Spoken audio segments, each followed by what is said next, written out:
আসসালামু আলাইকুম। আজকে আমি HSC physics first paper chapter 4 এর একটি গুরুত্বপূর্ণ টপিক সংঘর্ষ নিয়ে আলোচনা করব। অর্থাৎ আমি তোমাদের আজকে স্থিতিস্থাপক সংঘর্ষ এবং অস্থিতিস্থাপক সংঘর্ষ এইগুলা নিয়ে কিন্তু এই সংঘর্ষের স্থিতিস্থাপক সংঘর্ষ এবং অস্থিতিস্থাপক সংঘর্ষের সৃজনশীল প্রশ্ন তোমাদের বোর্ডে প্রায় সময় এসে থাকে। তো আমরা জানি সংঘর্ষ হচ্ছে দুই প্রকার। সংঘর্ষ দুই প্রকার, খেয়াল করো। সংঘর্ষ হচ্ছে দুই প্রকার, একটা হচ্ছে স্থিতিস্থাপক সংঘর্ষ, স্থিতিস্থাপক স্থিতিস্থাপক সংঘর্ষ, আরেকটি হচ্ছে অস্থিতিস্থাপক সংঘর্ষ। অস্থিতিস্থাপক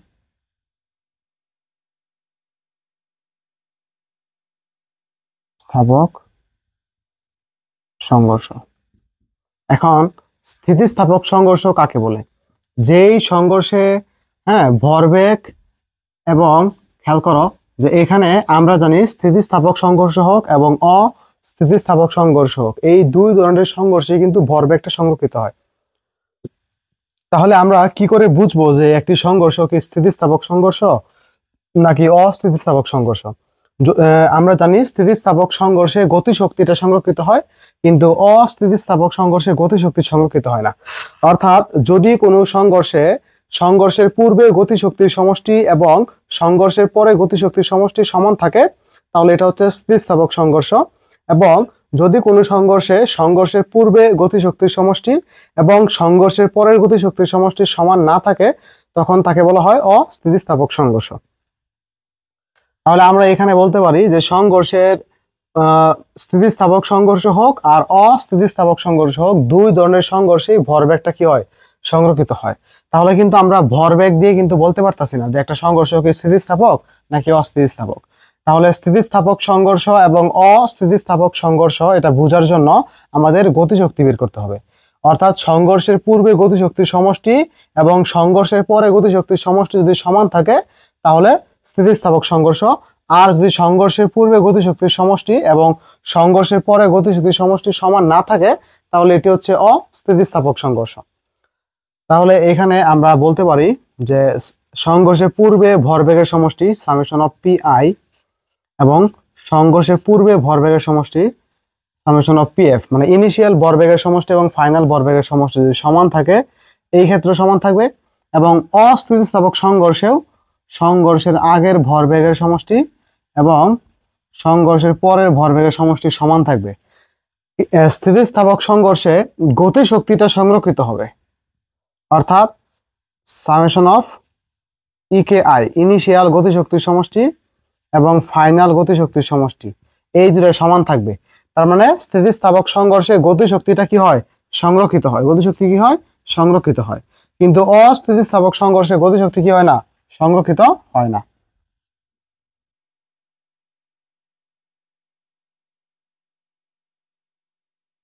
অস্থিতিস্থাপক সংঘর্ষের পূর্বে গতিশক্তির সমষ্টি এবং সংঘর্ষের পরে গতিশক্তির সমষ্টি সমান থাকবে না। তাহলে আমরা এই যে সংঘর্ষের পূর্বে এবং পরে গতিশক্তির সমষ্টি সমান মানে হচ্ছে স্থিতিস্থাপক সংঘর্ষ, এবং যদি গতিশক্তি সংরক্ষিত না হয় তাহলে এটা হচ্ছে অস্থিতিস্থাপক সংঘর্ষ।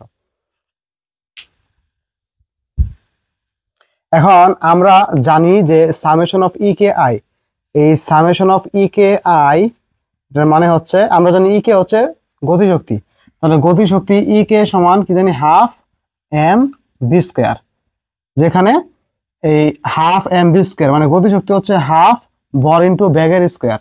তাহলে এইখানে যেহেতু সংঘর্ষটা যদি দুইটা বস্তুর মধ্যে হয়, সামেশন অফ ইকে আই, অর্থাৎ যদি সংঘর্ষটা দুইটা বস্তুর মধ্যে হয় তাহলে ইকে আইটা হবে half m1 u1 square plus half m2 u2 square.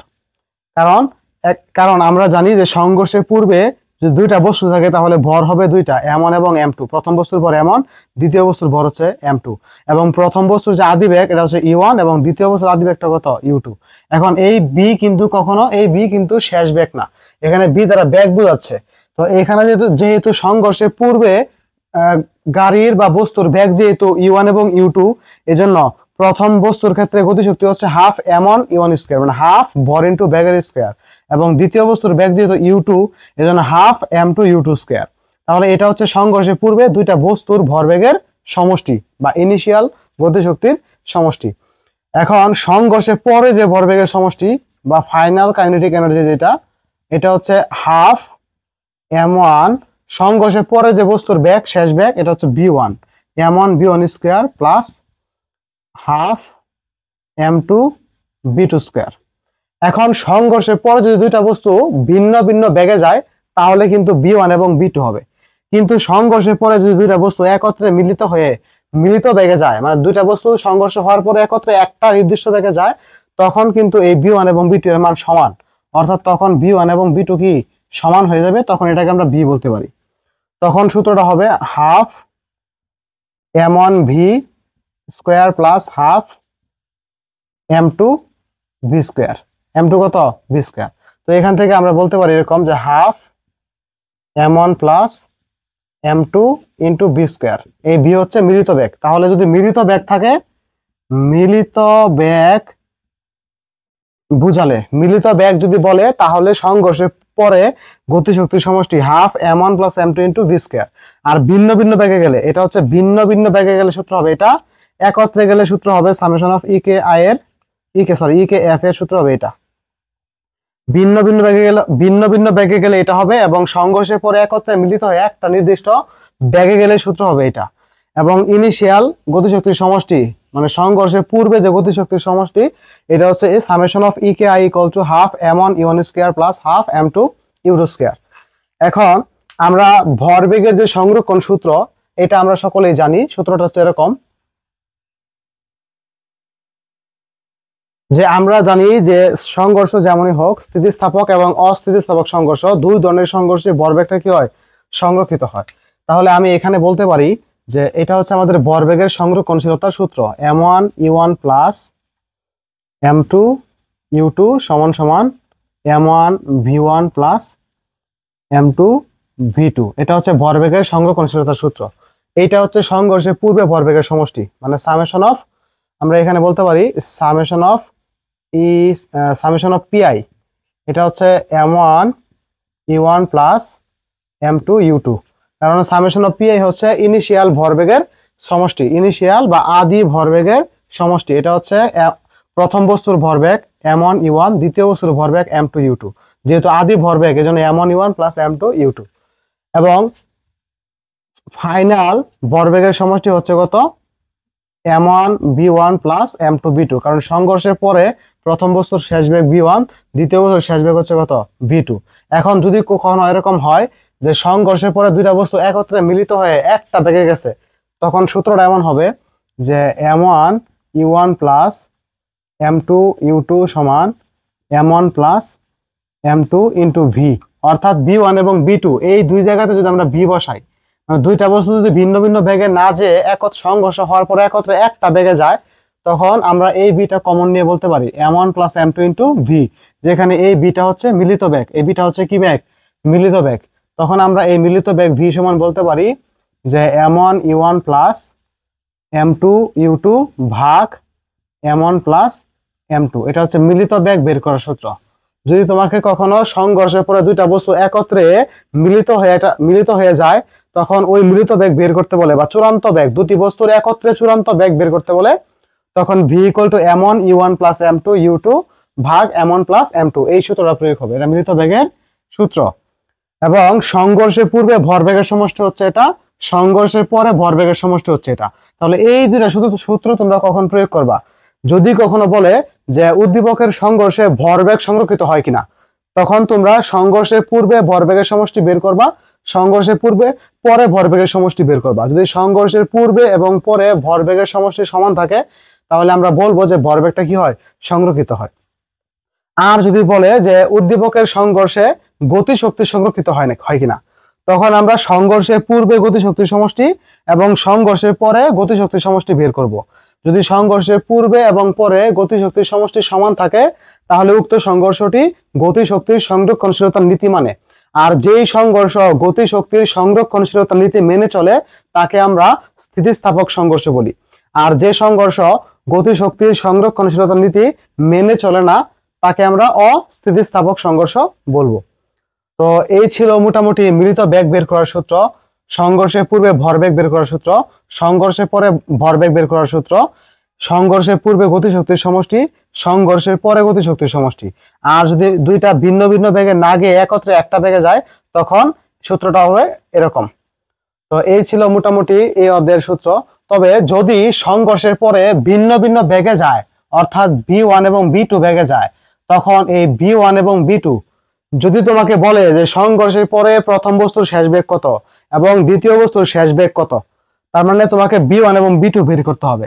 তাহলে এই v1 এবং v2 বের করতে বললে আমরা কিভাবে করব? এই v1 এবং v2 বের করার কি আছে, দুইটা আলাদা সূত্র আছে।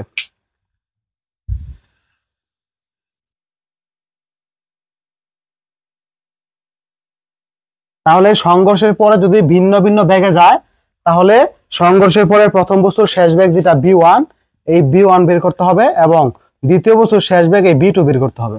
এখন এই দুটো সূত্র একটু বড়, এটা আমাদের টেকনিক্যালি মনে রাখতে হবে। দেখো, মনে রাখবা v1 এর সময় m1 প্লাস m2 এটা নিচে হবে, সেম ভাবে v2 এর ক্ষেত্রেও m1 প্লাস m2 নিচে থাকবে। এখন আমরা যখন v1 করব তখন এখানে m1 টা আগে দিব, m1 minus m2, m1 minus m2, b1 করলে এখানে দিবা e1, b1 এখানে দিবা কত, b এর পরে কি হয় b, আর b1 তাহলে এখানে হবে e1, পরে প্লাস, যেহেতু 1 দিয়ে এখানে b1 এবং এখানে e1 দেওয়া হয়েছে, এখন 2 দেওয়া হয় নাই, তাহলে 2m2 u2। তাহলে আমরা বলতে পারি সংঘর্ষের পরে প্রথম বস্তুর শেষ বেগ v1 equal to m1 minus m2 into e1 plus 2m2 u2 divided by m1 plus m2। এবং যেহেতু এখন আমরা সংঘর্ষের পরে দ্বিতীয় বস্তুর শেষ বেগ বের করব, তাহলে b2 হবে m2 মাইনাস m1, অর্থাৎ যখন এখানে b1 তখন m1 আগে পরে m2, যখন b2 তখন m2 আগে পরে m1। আর b2 যেহেতু এখানে দেওয়া হয়েছে, b দিয়ে দেওয়া আছে, এখন u দেওয়া শেষ হবে, তাহলে b2 আছে, এখানে হবে u2, তারপরে প্লাস দিবা, যেহেতু v2 আর এখানে u2 দিছো, এখন দিবা 2, এই যে 2 এর গুলা দেওয়া হয়ে গেছে, এখন 1 এর গুলা দিবা, তাহলে 2m1 e1, আর এখানে 1 এর গুলা দেওয়া হয়েছে এজন্য 2 এর গুলা দিছি। তাহলে b1 সমান m1 minus m2 into e1 plus 2m2 u2 ভাগ m1 প্লাস m2, আর b2 মানে হচ্ছে m2 minus m1 into u2 plus 2m1 e1 ভাগ m1 প্লাস m2। তো এই ছিল মোটামুটি স্থিতিস্থাপক বা সংঘর্ষ রিলেটেড সৃজনশীল করার জন্য যাবতীয় সূত্রাবলী। তো তোমরা এই সূত্রগুলো বুঝলেই তোমরা সিকিউ প্রশ্নগুলো করতে পারবা, বা পরীক্ষায় যেভাবে প্রশ্ন আসুক না কেন তোমরা আনসার করতে পারবা। তো আমরা এই সংঘর্ষের বা স্থিতিস্থাপক এবং অস্থিতিস্থাপক সংঘর্ষের জন্য আমরা 3টা সিকিউ নিয়েছি। তো প্রথমে আমাদের যে সিকিউটা আছে এটা হচ্ছে সিলেট বোর্ড 24-এ আসা একটি প্রশ্ন, মানে সম্প্রতি আসা একটি প্রশ্ন। তো দেখো, এখানে উদ্দীপকে আমাদের চিত্র দেওয়া আছে। তো এইখানে দেওয়া আছে যে সংঘর্ষের পূর্বে, এখানে এই দুটা চিত্র হচ্ছে সংঘর্ষের পূর্বে, এবং এই যে ঘটনাটা হচ্ছে এটা হচ্ছে সংঘর্ষের কি পরে। তাহলে সংঘর্ষের পূর্বে প্রথম বস্তুর যে বেগ এটা দেওয়া আছে কত, 30 মিটার পার সেকেন্ড, এবং দ্বিতীয় বস্তুর যে আদি বেগ ওটা 0 মিটার পার সেকেন্ড, মানে ওটা স্থির দাঁড়িয়ে ছিল। আর প্রথম বস্তুর ভর ছিল 500 কেজি, আর দ্বিতীয় বস্তুর ভর ছিল কত কেজি, 200 কেজি। এখন এরা দুইটা, এই যে এটা এখানে স্থির ছিল, এখানে একটা বস্তু এখানে স্থির ছিল, আর এটা 30 মিটার পার সেকেন্ড বেগে সামনে এগোচ্ছে। এটা যায় এটারে এখানে, এই যে এটা স্থির, এটা এখান থেকে যায় এখানে আঘাত করছে। তারপর এখানে সংঘর্ষের পরে এরা একত্রিত হয়ে, দুইটা বস্তু এই যে সংঘর্ষ হইলো, এই যে একত্রিত হওয়া যাওয়া শুরু করছে। তার মানে কি, এইটা স্থির ছিল, সামনের বস্তুটা এটা স্থির ছিল, এই বস্তুর বেগ ছিল 30, এইটা এটাকে যে আঘাত করার পরে দুটো একত্রিত হয়ে একটা নির্দিষ্ট বেগের সামনে যাচ্ছে, ওইটাই হচ্ছে মিলিত বেগ। দেখো এখানে দেওয়া আছে দুইটা বস্তু একত্রিত হয়ে একটা বেগের সামনে এগোচ্ছে, তাহলে এই বিটা কি বেগ, মিলিত বেগ। তাহলে আমাদের বলছে যে উপরের চিত্রে ভি এর মান কি করো, নির্ণয় করো। তো আমরা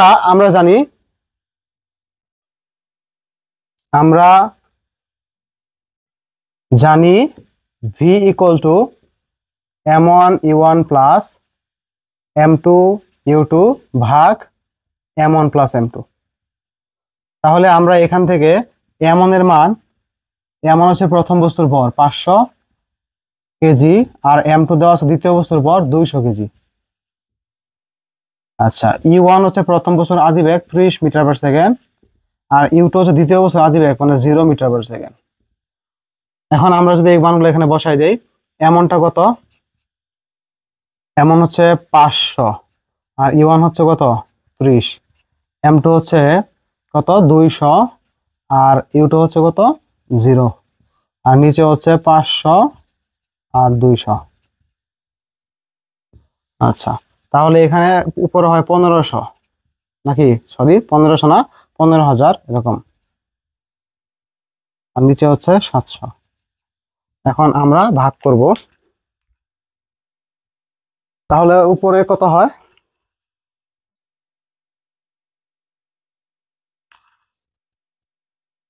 তাহলে হয় 21 পয়েন্ট কত 42, 21.42 মিটার পার সেকেন্ড। তাহলে সংঘর্ষের পরে বস্তুদ্বয় মিলিত হয়ে এত বেগে যাবে, তো এটাই হচ্ছে নির্ণয় মিলিত বেগ। তাহলে আমরা জানি মিলিত বেগ v equal to m1u1 plus m2u2 ভাগ m1 প্লাস m2। তাহলে এখান থেকে আমাদের এটা হচ্ছে আমাদের মিলিত বেগের মান। এটা কার মান? এটা হচ্ছে মিলিত বেগের মান। আচ্ছা, তো এরপর বলছে যে উদ্দীপকের সংঘর্ষটি কি স্থিতিস্থাপক? তাহলে আমরা সংঘর্ষের পূর্বে গতিশক্তির সমষ্টি এবং সংঘর্ষের পরে গতিশক্তির সমষ্টি বের করব।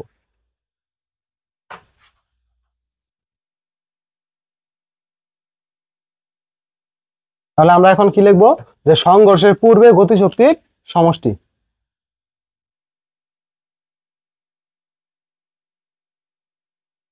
সংঘর্ষের পূর্বে গতি শক্তির সমষ্টি। সংঘর্ষের পূর্বে গতিশক্তির সমষ্টি সামেশন অফ EKI, এটা হচ্ছে half m1u1 square plus half m2u2 square. তাহলে আমরা এখানে হাফ লিখলাম, প্রথম বস্তুর ভর ছিল 500 কেজি এবং আদি বেগ ছিল 30 metre per second, plus half, এটা ছিল কত 200 কেজি, ভর ছিল কত কেজি, দ্বিতীয় বস্তুর ভর ছিল কত কেজি 200 কেজি। আচ্ছা, আর আদি বেগ ছিল কত, দ্বিতীয় বস্তুর বেগটা ছিল কত 0। আচ্ছা, তাহলে এইখানে কিন্তু এই পার্টটা যেহেতু 0 আছে, এই পুরো পার্টটা বাদ হয়ে যাবে। তাহলে এখানে আমাদের ক্যালকুলেশন করলে কত হয় 900, এখানে কত হয় 30 এর স্কয়ার করলে হয় কত, আচ্ছা 0.500 আর 30 স্কয়ার, তাহলে এখানে হয় 225,000 এত জুল। তাহলে এটা হচ্ছে আমাদের গতিশক্তি। সংঘর্ষের পূর্বে গতিশক্তির সমষ্টি কত, এত। সংঘর্ষের পূর্বে গতিশক্তির সমষ্টি কত 225 পরে 000 জুল। এখন আমরা লিখবো যে সংঘর্ষের পরে এখন গতিশক্তির সমষ্টি।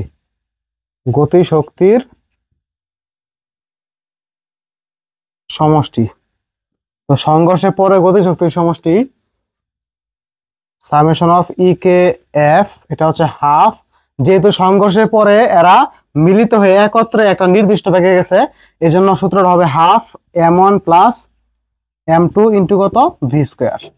তাহলে আমরা এখানে বলতে পারি হাফ m1 ছিল কত 500, m2 ছিল কত 200, আর v ছিল 21.42। এটা হচ্ছে মিলিত বেগ, এটা আমরা গ নাম্বারে পাইছিলাম। তাহলে এখানে কত হয়,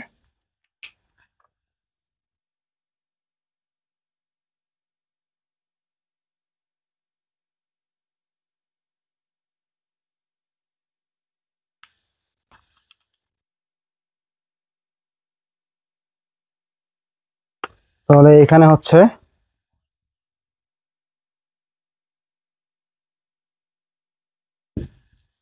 এত জুল।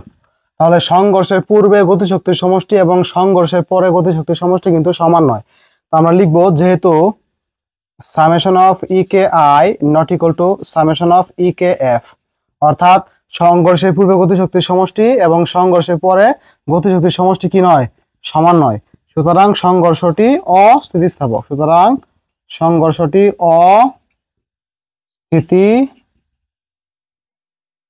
অস্থিতিস্থাপক। তো এই ছিল আমাদের সিলেট বোর্ডের 24-এ আসা প্রশ্নটি। তো এরপর আমাদের যে প্রশ্নটি আছে এটি হচ্ছে সিলেট বোর্ড 23-এ আসা একটি প্রশ্ন। দেখো সিলেট বোর্ড 23-এ আসা একটি প্রশ্ন। তো আশা করি তোমরা এটা বুঝতে পারছো। তো এই অঙ্কটার মতোই কিন্তু এই অঙ্কটা প্রায়।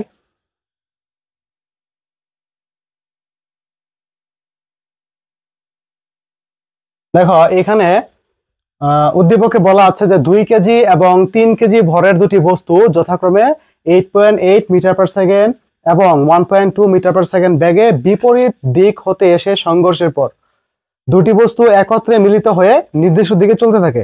তার মানে এখন যে সংঘর্ষটা হয়েছে এটা কিন্তু মুখোমুখি, মানে এইটা এদিকে আসতেছে আর এটা এদিকে আসতেছে, মানে মুখোমুখি বা বিপরীত দিক থেকে এসে সংঘর্ষ হয়েছে। সংঘর্ষ হওয়ার পরে দুইটা বস্তু একত্রে মিলিত হয়ে একটা নির্দিষ্ট দিকে চলতে থাকে। তাহলে যেহেতু এরা এভাবে এসে সংঘর্ষ হয়েছে, সংঘর্ষের পরে কিন্তু এরা এদিকে যেতে পারে অথবা এদিকেও যেতে পারে। এখন আমরা কিন্তু জানি না যে সংঘর্ষের পর ওরা মিলিত হয়ে কোন দিকে গেছে, এই দিকটা কিন্তু আমরা জানি না। এখন এখানে বলছে যে সংযুক্ত বস্তু দুটির চূড়ান্ত বেগ, তাহলে সংযুক্ত বস্তু দুটি একত্রিত হয়ে একটা নির্দিষ্ট বেগে যে কোনো এক দিকে গেছে, এরা একত্রিত হয়ে বা মিলিত হয়ে গেছে। তাহলে চূড়ান্ত বেগ বলতে এখানে মিলিত বেগটা বের করতে বলছে। তাহলে আমরা জানি মিলিত বেগ v m1 u1 plus m2 u2 ভাগ m1 প্লাস m2, এটা হচ্ছে মিলিত বেগের সূত্র। তো এইখানে আমরা লিখব যে প্রথম বস্তুর আদি ভর, দেখো প্রথম বস্তুর ভর যেটা m1 এটা কত কেজি, 2 কেজি, ভরটা 2 কেজি। আর দ্বিতীয় বস্তুর ভর ছিল কত কেজি, 3 কেজি। আচ্ছা, প্রথম বস্তুর আদি বেগ যেটা u1 এটা ছিল কত, প্রথম বস্তুর বেগ ছিল 8.8 মিটার পার সেকেন্ড, আর দ্বিতীয় বস্তুর যে বেগ এটা ছিল 1.2 মিটার পার সেকেন্ড। এখন আমরা জানি বেগ হচ্ছে ভেক্টর রাশি। এখন যেহেতু বেগ ভেক্টর রাশি, এর মান এবং দিক উভয়ই আছে, তাহলে প্রথম বস্তুর বেগ যদি এই বরাবর হয়, দ্বিতীয় বস্তুর বেগ কিন্তু এই বেগের দিকের ঠিক উল্টা, তাহলে তারা দুইজন বিপরীত দিক হতে সংঘর্ষ হয়েছে। তাহলে একটার দিক যদি পজিটিভ ধরি, অন্যটার দিক কি হবে, নেগেটিভ। তাহলে আমরা প্রথম জন এদিকে মানে বাম থেকে ডান দিকে, আর দ্বিতীয় জন ডান থেকে বামে আসতেছে। তাহলে বাম থেকে ডানে যদি আমি পজিটিভ ধরি, ডান থেকে বামে কি হবে, নেগেটিভ, তাহলে এটা হবে মাইনাস। এখন আগের যে অঙ্কটা ছিল, আগের প্রশ্নে কিন্তু একটার ব্যাগ ছিল কত 30 আর অন্যটা এখানে স্থির ছিল, এই জন্য 0 যেহেতু স্থির আছে, হ্যাঁ, এই জন্য এটার দিকটা এখানে দেওয়া লাগে নাই। কিন্তু এখন যেহেতু দুইজনের ব্যাগ দেওয়া আছে এবং একটার বিপরীত, একই দিকে হলে দুইটাই প্লাস হইতো, হ্যাঁ, যেহেতু এটার বিপরীত এই জন্য একটা প্লাস অপরটা কি হবে, মাইনাস হবে। তাহলে আমরা এই মানগুলো যদি এখানে ইনপুট দিয়ে দেই, তাহলে হবে কত, m1 2 আর u1 কত 8.8 প্লাস m2 কত 3 আর u2 কত মাইনাস 1.2, নিচে 2 আর 3। তাহলে এখানে যদি আমরা ক্যালকুলেশন করি কত হয়,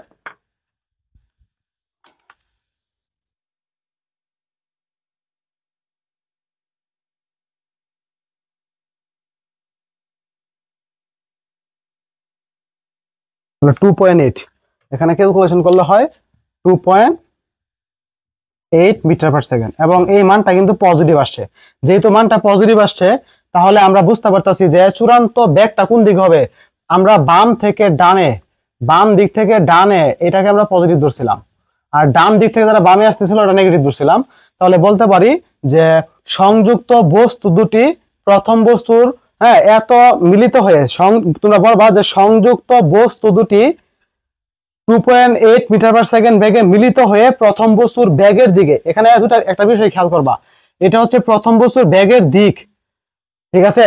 দ্বিতীয় বস্তুর দিকে যাবে, দ্বিতীয় বস্তু এই দিকে এখানে আছে, দ্বিতীয় বস্তুর দিকে যাবে অথবা প্রথম বস্তুর বেগের দিকে যাবে, কথা বুঝো, এই দিকটা হচ্ছে প্রথম বস্তুর বেগের দিক। তাহলে আমরা বলবো যে অর্থাৎ দুটি বস্তু 2.8 মিটার পার সেকেন্ড বেগে মিলিত হয়ে প্রথম বস্তুর বেগের দিকে যাবে, অথবা লিখবা যে মিলিত হয়ে বাম থেকে ডান দিকে যাবে, এরকম লিখে দিলেও চলবে। যেহেতু আমরা জানি যে প্রথম বস্তুর বেগটা ছিল প্লাস, আর মিলিত বেগটা যদি প্লাস হয়েছে, তাহলে প্রথম বস্তুর বেগের দিকটা যেই দিকে মিলিত হওয়ার পরে মানে সংঘর্ষ হওয়ার পরে এরা ওই দিকেই গেছে, মানে প্রথম বস্তুর বেগের দিকেই গেছে। তাহলে আমরা বলতে পারি যে সংঘর্ষের পর বস্তু দুটি 2.8 মিটার পার সেকেন্ড বেগে মিলিত হয়ে প্রথম বস্তুর বেগের দিকে যাবে।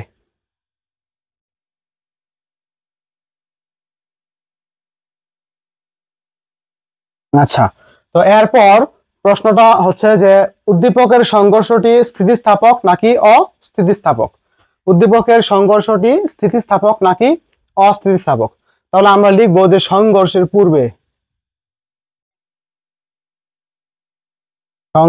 পূর্বে গতিশক্তির সমষ্টি, সংঘর্ষের পূর্বে গতিশক্তির সমষ্টি summation of EKI half m1 e1 square plus half m2 u2 square. আচ্ছা, তো আমরা এখানে হাফ প্রথম বস্তুর যে ভরটা কত কেজি? 2 কেজি। প্রথম বস্তুর ভর ছিল কত কেজি? 2 কেজি। আর আদিবেগ ছিল কত? প্রথম বস্তুর যে আদিবেগ, দেখো এখানে আমরা m1 ছিল 2 কেজি, m2 ছিল 3 কেজি, আদিবেগ ছিল 8.8 মিটার পার সেকেন্ড। আর দ্বিতীয় বস্তু যে আদিবেগ ওটা ছিল -1.2। কেন মাইনাস? কারণ দুইজন একটার বিপরীত দিক থেকে এসে সংঘর্ষ হয়েছে। তাহলে আমরা এখানে E1টা কত বসাবো? 8.8 স্কয়ার প্লাস এ হাফ। আচ্ছা, আমরা এখানে হাফ m2 হলো কত কেজি? 3 কেজি। আর U2 কত? -1.2 হোল স্কয়ার। তাহলে এখানে ক্যালকুলেশন করলে কত হবে? এই যে তো কাটা চলে যাবে, তাহলে হচ্ছে 8.8 হোল স্কয়ার আর এটা স্কয়ার করলে প্লাস হইব, প্লাস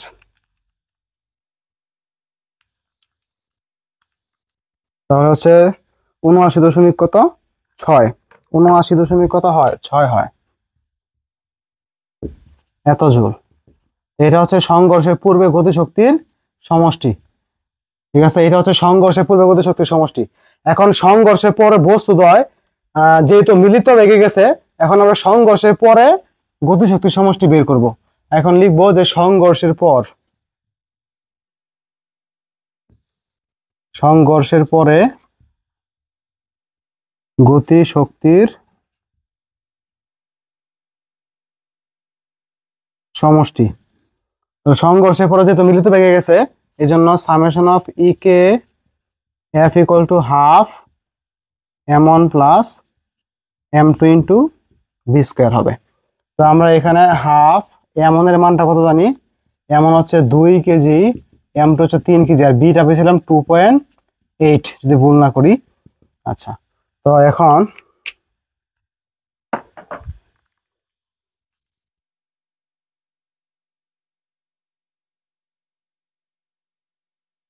এখানে হচ্ছে 19.6।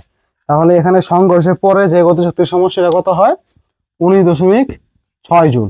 এখন আমরা লিখব যেহেতু summation of EKI not equal two summation of EKF, সুতরাং সংঘর্ষটি অস্থিতিস্থাপক। সুতরাং সংঘর্ষটি কেমন? অস্থিতিস্থাপক। অস্থিতিস্থাপক সংঘর্ষ। তো এই ছিল আমাদের 2 নাম্বার সিকিউ। এখন আমরা যে লাস্ট একটা সিকিউ করব, এটা চট্টগ্রাম বোর্ড 2022-এ আসা একটি সিকিউ।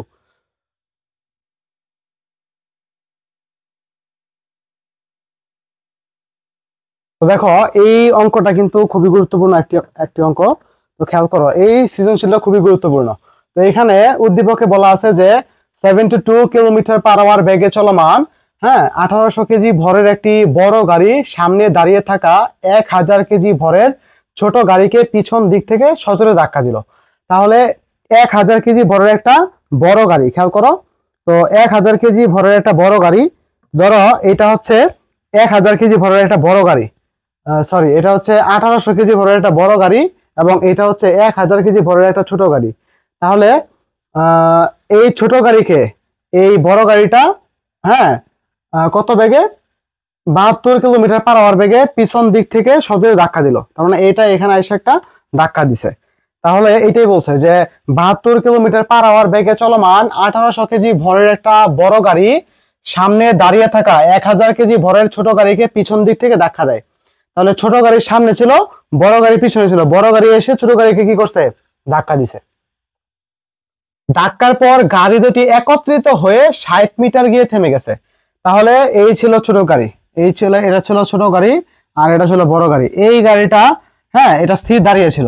দাঁড়িয়ে থাকা মানে কি, এটা ব্যাগটা কত, ইউ2 যেটা, এটা 0, এটা ব্যাগটা হচ্ছে 0, এবং এর যে ব্যাগ এটা কত 72 কিলোমিটার/আওয়ার। এই গাড়িটা যায় এটাকে আঘাত করছে, তারপর এরা একত্রিত হয়ে, দুটা বস্তু একত্রিত হয়ে একটা মিলিত ব্যাগে 60 মিটার দূরে গিয়ে 60 মিটার যাওয়ার পর এখানে এসে কি হয়েছে, থেমে গেছে।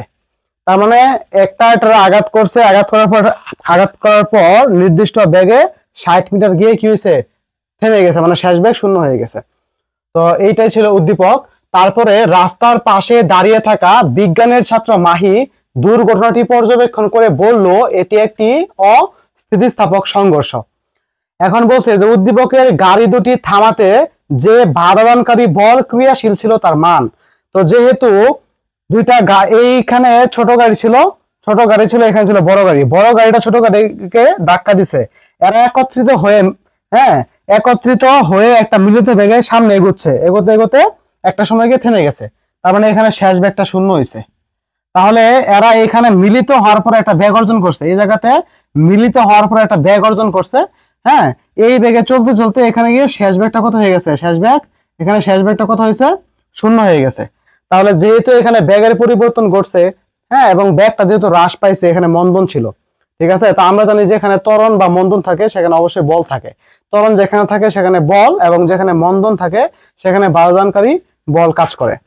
তো এটাই বলছে যে যেহেতু গাড়ি দুটির গতির বিরুদ্ধে, গাড়ি দুটি কিন্তু এদিকে গতিশীল ছিল, এখন গতির বিরুদ্ধে একটা বাধাদানকারী বল কিন্তু ক্রিয়াশীল ছিল, না হলে কিন্তু গাড়িগুলা থামার কথা ছিল না, ঠিক আছে। যেহেতু গাড়ি দুইটি একটা নির্দিষ্ট দূরত্বে যাওয়ার পর থেমে গেছে, তার মানে এইখানে এই যে এই 60 মিটার এর ক্ষেত্রে একটা বাধাদানকারী বল গতির বিরুদ্ধে, মানে গতির বিপরীতে একটা বাধাদানকারী বল এখানে ক্রিয়াশীল ছিল।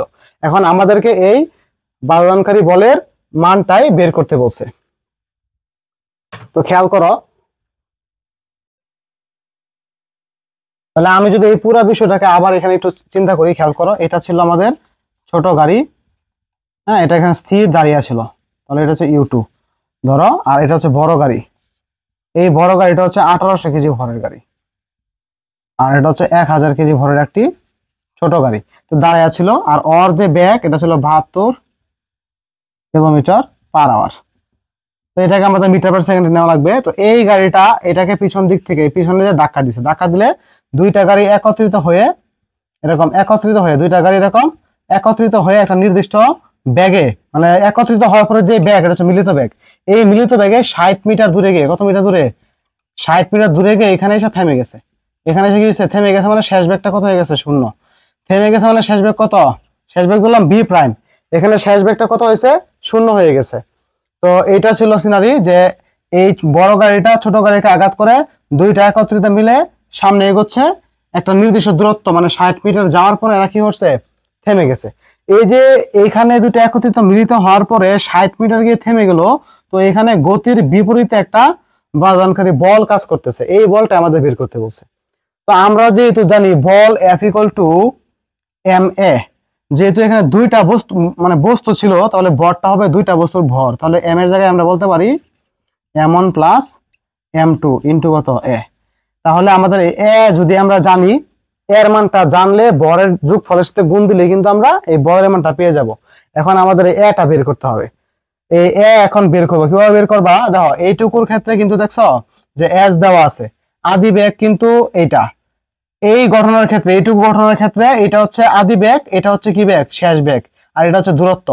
তাহলে আদি বেগ, শেষ বেগ আর দূরত্ব এবং ত্বরণ বের করতে গেলে আমাদের যে সূত্রটা লাগে, এটা হচ্ছে v² = u² + 2as।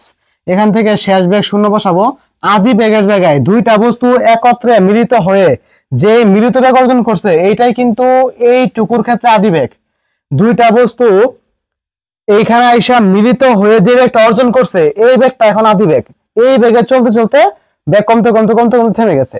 তাহলে এই 60 মিটারের ক্ষেত্রে আদি বেগটা হচ্ছে মিলিত বেগ, দুইটা বস্তু একত্রে মিলিত হয়ে যে বেগটা অর্জন করছে, এই মিলিত বেগটাই হচ্ছে এই ঘটনার ক্ষেত্রে আদি বেগ। তাহলে আদি বেগের জায়গায় আমরা মিলিত বেগটা বসাবো, আর শেষ বেগটা বসাবো কত, শূন্য, s এর মান 60 বসাবো, a বের করব, তাহলে আমাদের এই f এর মানটা বের হয়ে যাবে। এখন দেখো আমরা অঙ্কটা সলভ করি, তাহলে তোমরা খুব সুন্দর করে বুঝতে পারবা। তো আমরা প্রথমে কি করব, মিলিত বেগ বের করব। তুমি লিখবা যে ধরি গাড়ি দুটির মিলিত বেগ। মিলিত বেগ কত? বি। গাড়ি দুটির কি বেগ? মিলিত বেগ ভি। ভি ইকুয়াল টু কি জানি আমরা? m1 u1 plus m2 u2, নিচে হচ্ছে m1 প্লাস m2। এখন আমরা উদ্দীপক থেকে ডেটাগুলো বসিয়ে দিব। প্রথম গাড়ির যে ভর, প্রথম গাড়ির এই যে m1, প্রথম গাড়ির যে ভর, এই m1 ছিল কত কেজি? 1800 কেজি। আর m2 ছিল কত কেজি? 1000 কেজি। আর প্রথম বছর যে আদি বেগ, এটা ছিল 72 কিলোমিটার পার আওয়ার। তো আমরা এটাকে মিটার পার সেকেন্ডে নেওয়ার জন্য 1000 দিয়ে গুণ দিব এবং 36 দিয়ে কি করব? ভাগ করব। তাহলে এখানে কত হবে? এটা আমরা জানি এখানে কত হবে? 20। এখানে ক্যালকুলেশন করলে হবে 20 মিটার পার সেকেন্ড। এটা হচ্ছে আদি বেগ। আর দ্বিতীয় বস্তু যে আদি বেগ, এটা হবে 0, কারণ এখানে স্থির ছিল। দ্বিতীয় বস্তুটা এখানে দাঁড়িয়ে ছিল। এই যে সুন্দর করে বলা আছে, ছোট গাড়ি, হ্যাঁ এই যে দেখো 1800 কেজি ভরের বড় গাড়িকে, বড় গাড়ি সামনে দাঁড়িয়ে থাকা, এত কেজি ভরের একটি ছোট গাড়িকে দাঁড়িয়ে থাকা। তাহলে শেষ বেগ এখানে ওর যে আদি বেগ, এটা কত হবে? 0 হবে, কেন? সে দাঁড়িয়ে আছে এই জন্য। তো এখন আমরা এই মানগুলো যদি বসাই দেই, তাহলে এমন ছিল কত? 1800। আর ইউয়ান ছিল কত? ইউয়ান ছিল কত? 20। আর m2 হচ্ছে 1000। আর u2 হচ্ছে 0। আর নিচে হচ্ছে 1800 প্লাস 1000। তাহলে এখানে ক্যালকুলেশন করলে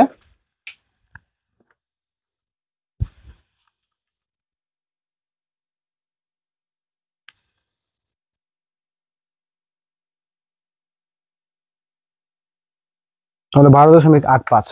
তাহলে মিলিত বেগটা হচ্ছে 12 কত? 85।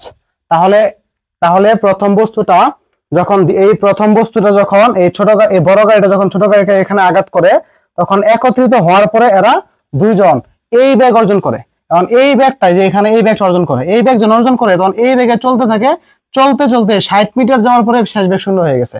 তাহলে এই ঘটনার ক্ষেত্রে মিলিত বেগটা কিন্তু আদি বেগ এবং শেষ বেগটা কিন্তু শূন্য হবে, কারণ দাঁড়ায় গেছে শেষে। তাহলে এইটা হচ্ছে, আচ্ছা এখন খেয়াল করো, এটা ছিল প্রথম অংশ। এটা প্রথম অংশের ক্ষেত্রে এভাবে আমরা চিন্তা করব। আর দ্বিতীয় অংশে যে মিলিত হয়ে 60 মিটার গিয়ে থেমে গেছে, তাহলে দ্বিতীয় অংশের ক্ষেত্রে আমরা চিন্তা করতে পারি এরকম। আচ্ছা, তো দ্বিতীয় অংশে আমরা চিন্তা করতে পারি যে এখানে আদি বেগ, আমরা আদি বেগ হচ্ছে ইউ। আদি বেগ ইউটা কার সমান? মিলিত বেগের সমান, মানে ভি এর সমান। আদি বেগটা হচ্ছে কার সমান? মিলিত বেগ ভি এর সমান। মানে এটা বি, এখানে বি কিন্তু শেষ বেগ না, বি হচ্ছে মিলিত বেগ। মানে আদি বেগটা হচ্ছে মিলিত বেগের সমান, মানে 12.85 এর সমান। আর শেষ বেগটাকে আমরা বি প্রাইম ধরবো, যেহেতু শেষ বেগ এখানে বি প্রাইম না ধরলে বি এর সাথে পেস লেগে যাবে, এজন্য শেষ বেগ বি প্রাইম হবে 0, কেন? স্থির হয়ে গেছে শেষে। আচ্ছা, তো এই ছিল আদি বেগ এবং এটা হচ্ছে শেষ বেগ। এবং দূরত্ব, দূরত্ব কত? দূরত্ব এস ইকুয়াল টু কত? 60 মিটার দেওয়া আছে, এখানে দূরত্ব 60 মিটার দেওয়া আছে। আচ্ছা, এইটা হচ্ছে দূরত্ব। এখন আমরা ত্বরণটা বের করব। তাহলে আমরা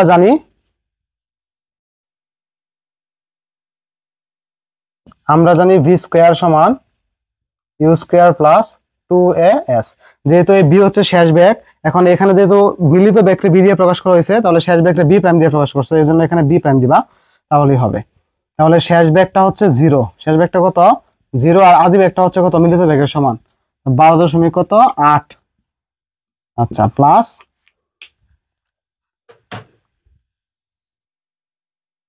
তাহলে আমরা এখানে বলতে পারি 2, এর মানটা বের করব আমরা এখানে 60।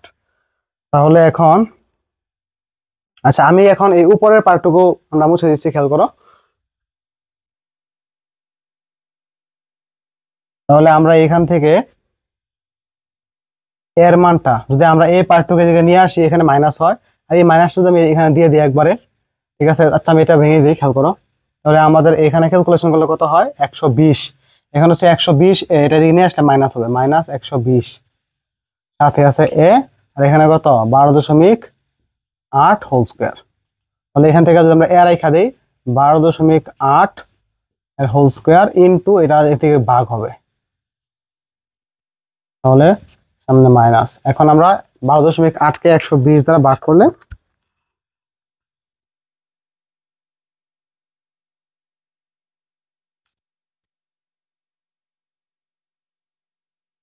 1.36 ভাগ করলে কত হয়? 1.36। আচ্ছা, তারপর আমি আবার দেখি। হ্যাঁ, ঠিক আছে, 1.36 মিটার পার সেকেন্ড স্কোয়ার। তো এই ছিল আমাদের, এটা হচ্ছে মন্দন। এই মাইনাসটা আমি এখানে, হ্যাঁ, এটা হচ্ছে আমাদের মন্দনের মান। এ যেহেতু নেগেটিভ আসছে, এটা ত্বরণ না, এটা বরং মন্দনকে নির্দেশ করে। এখন আমরা লিখবো সুতরাং কার্যকর বল, কার্যকরী বল, কার্যকরী বল F = আমরা কি জানি? F = m a। কার্যকরী বল F = কি জানি আমরা? m a। আমাদের কিন্তু প্রশ্নে বলছে বাধাদানকারী বল, বাধাদানকারী বল। বলের মান যদি ঋণাত্মক আসে, এটাই হচ্ছে বাধাদানকারী বল। আমরা এখানে সূত্রে কিন্তু আমরা কি লিখবো? F = m a, এবং লিখবো কার্যকর বল F = m a। এখন m হচ্ছে m1 প্লাস m2, আর সাথে কত আছে? এই যে a। এখন m1 ছিল 1800, m2 ছিল কত? 1000, আর এ হচ্ছে -1.36, তাহলে মাইনাস বলের মান হচ্ছে নিউটন। তাহলে আমাদের এখানে কত হয়? এখানে ভুল করছে, এখানে প্লাস হবে। তাহলে আমরা যদি এখন ক্যালকুলেশন করি, এখানে 2800, তাহলে উত্তর হচ্ছে 3808 এত নিউটন। তাহলে এখানে বলের মান ঋণাত্মক আসছে, ঋণাত্মক চিহ্ন কি মিন করে? এটা কেমন বল? বাধাদানকারী বল। ঠিক আছে, তাহলে নির্ণয়ে আমরা এখন লিখবো সুতরাং নির্ণয়ে বাধা দানকারী বল F = কত? 3808 নিউটন। দেখো, আমি যেহেতু এখানে লিখছি বাধা দানকারী বল, এই জন্য এখানে মাইনাসটা দিই না। এই মাইনাস চিহ্নটাই নেগেটিভ বল বা ঋণাত্মক বলকে নির্দেশ করছে। ঋণাত্মক বল মানে বাধা দানকারী বল, আর যে পজিটিভ আসতো এটা হচ্ছে কি? কার্যকরী বল বা পজিটিভ বল, যেটা ত্বরণ, পজিটিভ বলের কারণে ত্বরণ থাকবে, আর এই মাইনাস বলের কারণে এখানে মন্দন কাজ করতেছে, যার কারণে গতির বিরুদ্ধে মন্দন কাজ করলে বেগটা হ্রাস পাবে এবং একটা পর্যায়ে গিয়ে ওরা থেমে যাবে। আচ্ছা, এরপর এখানে আমাদের উদ্দীপকে বিজ্ঞানী ছাত্র মাহি একটা মন্তব্য করছিল যে এটি একটি অস্থিতিস্থাপক সংঘর্ষ। এখন আমরা এখানে প্রশ্ন করছি যে মাহির মন্তব্যটি সঠিক কিনা, বা মাহির মন্তব্যের সত্যতা কি করো? যাচাই করো। এখন আমরা জানি যে সকল সংঘর্ষে গতিশক্তি সংরক্ষিত হয় তাকে স্থিতিস্থাপক সংঘর্ষ বলে, এবং যে সংঘর্ষে গতিশক্তি সংরক্ষিত হয় না তাকে অস্থিতিস্থাপক সংঘর্ষ বলে। এখন আমরা লিখব যে সংঘর্ষের পূর্বে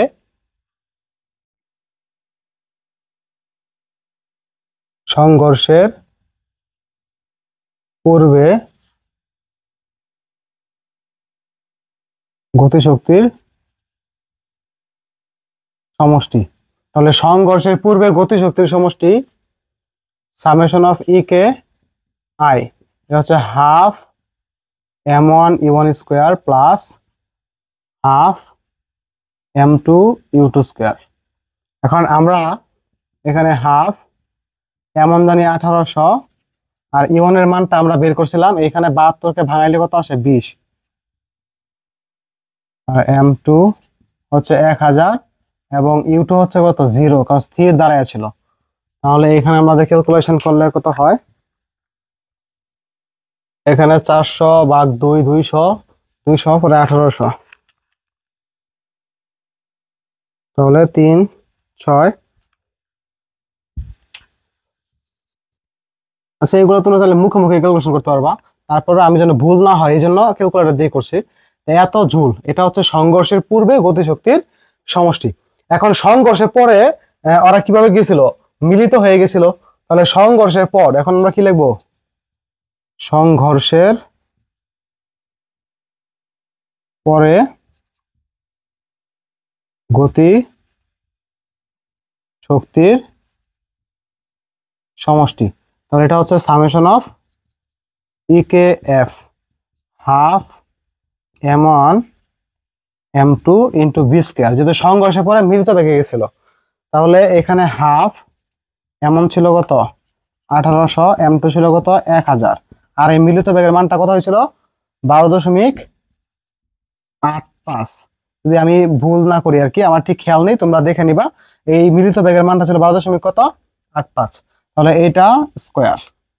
আচ্ছা, তাহলে এখানে ক্যালকুলেশন করলে কত হয় 23117.1.5। এখন দেখো সংঘর্ষের পূর্বে গতিশক্তির সমষ্টি আর সংঘর্ষের পরে গতিশক্তির সমষ্টি কিন্তু সমান নয়। তাহলে আমরা লিখবো যেহেতু summation of KE i not equal to কত সামেশন অফ ইকে এফ, সুতরাং সংঘর্ষটি অস্থিতিস্থাপক। সুতরাং সংঘর্ষটি কেমন, সংঘর্ষটি অস্থিতিস্থাপক, অর্থাৎ মাহির মন্তব্যটি কি সঠিক।